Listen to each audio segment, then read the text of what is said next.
ഇത് ശരിയാവില്ല. നമ്മുടെ കുടുംബത്തിന്റെ ഒരു അന്തസ്സില്ലേ ഏട്ടാ? അത് മറന്ന് ഇങ്ങനെ ഒരു വിവാഹം നടത്താൻ ഞാൻ സമ്മതിക്കില്ല. അതെ, സഹദേവന്റെ അഭിപ്രായം തന്നെ എനിക്കുള്ളത്. നിങ്ങളൊക്കെ എന്തിനെങ്ങനെ എതിർക്കുന്നത്? സഞ്ജയ് നല്ല ആളാണെന്ന് എല്ലാവർക്കും അറിയാവുന്നതല്ലേ? സഞ്ജയ് അവന്റെ പ്രൊഫഷണൽ മിടുക്കൻ തന്നെയാ.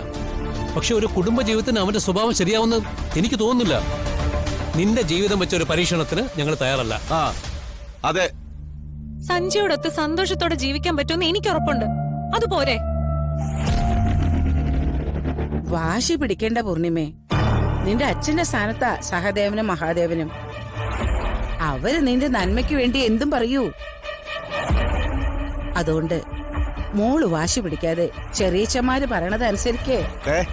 പ്രേമവും കാര്യങ്ങളൊക്കെ വെറുതെ പറയാൻ കൊള്ളാം. പക്ഷെ അത് തന്നെ ജീവിതത്തിലേക്ക് വേണമെന്ന് വാശി വരുമ്പോഴാ പല പ്രശ്നങ്ങളും ഉണ്ടാവുന്ന. ഷെടാ, ഇവിടുത്തെ എല്ലാ സൗകര്യങ്ങളിലും വളർന്ന പെണ്ണാ ഇവള്. ഇതുപോലുള്ള ജീവിത സാഹചര്യങ്ങൾ റെഡിയാക്കി തരാനേ ആ പയ്യന് പറ്റുമെന്ന് നിനക്ക് തോന്നുന്നുണ്ടോ? ഉണ്ടോ? എനിക്ക് ജീവിക്കേണ്ട സാഹചര്യം ഉണ്ടാക്കി തരേണ്ടത് സഞ്ജയ് അല്ലല്ലോ, ഞാൻ തന്നെയല്ലേ. എനിക്ക് സഞ്ജയ്ക്ക് ആവശ്യത്തിനുള്ള വിദ്യാഭ്യാസം ഉണ്ട്.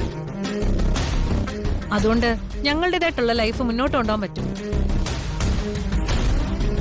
എന്തിനാ മോളെ നീ ഇങ്ങനെ വാശി പിടിക്കുന്നത്? ഞങ്ങൾ പറയുന്ന നീ ഒന്ന് അനുസരിക്കുക.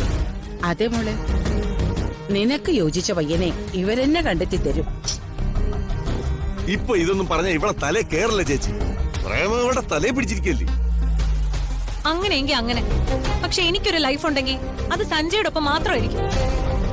അതിൽ നിന്നൊരിക്കലും ഞാൻ പിന്മാറാൻ പോകുന്നില്ല.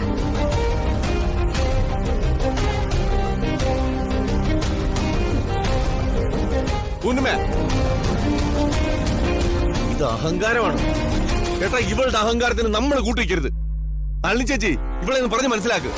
ഞാൻ എന്തു പറയാനാ? ഇവളുടെ തീരുമാനം നിങ്ങളും കേട്ടതല്ലേ? ഞാൻ എന്റെ തീരുമാനം പറഞ്ഞല്ലോ. ഇനി ആരും എന്നെ തിരുത്താന്ന് കരുതണ്ട.